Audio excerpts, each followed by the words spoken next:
Well, as we've been saying, we've lost Dolly Parton after a career spanning more than 6 decades, from the Appalachian Mountains of Tennessee to becoming one of the most recognisable people in the entire world.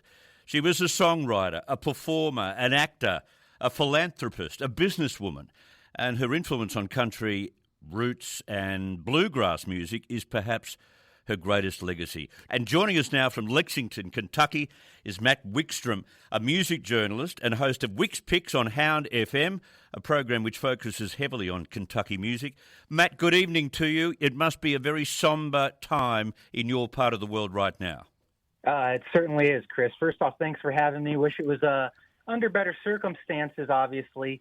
Dolly was someone that her music, both here in Appalachia and beyond, not only here in the States, but around the world globally, such an incredible impact, whether it's songs like 9 to 5, Jolene, I Will Always Love You, Coat of Many Colors. She's just an absolute legend on the stage. But I think almost even more importantly, off the stage, I think is where her legacy really shines in terms of her humanitarian efforts with things like the Imagination Library, helping get books in the hands of young kids for free at no cost to them or their families, and her various humanitarian efforts like donating money to help kind of spearhead the COVID vaccine in the heat of all that back a few years ago.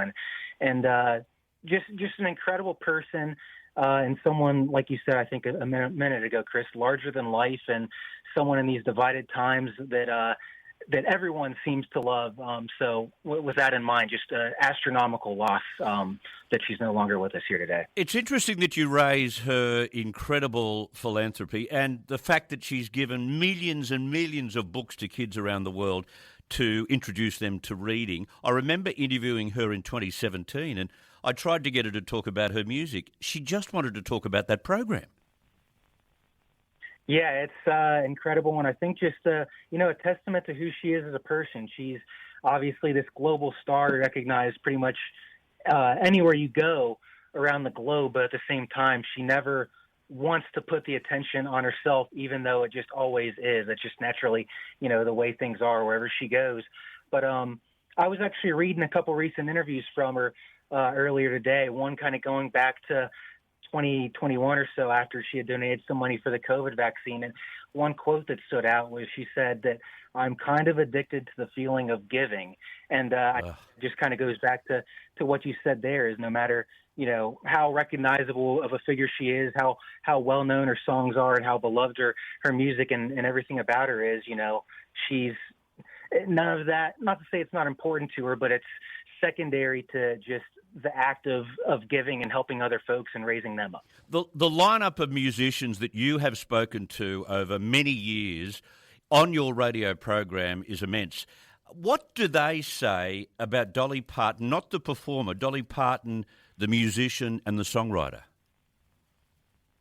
Well, kind of like what we were touching on already with the humanitarian efforts, but also even kind of digging into Appalachia more. A lot of the folks that I interview on my show are from here in Kentucky, which is, just a state north of Tennessee where Dolly's from. But a lot of folks compare Dolly and the impact that they've had on them and women and anyone kind of, struggling to find a voice at any time in country music.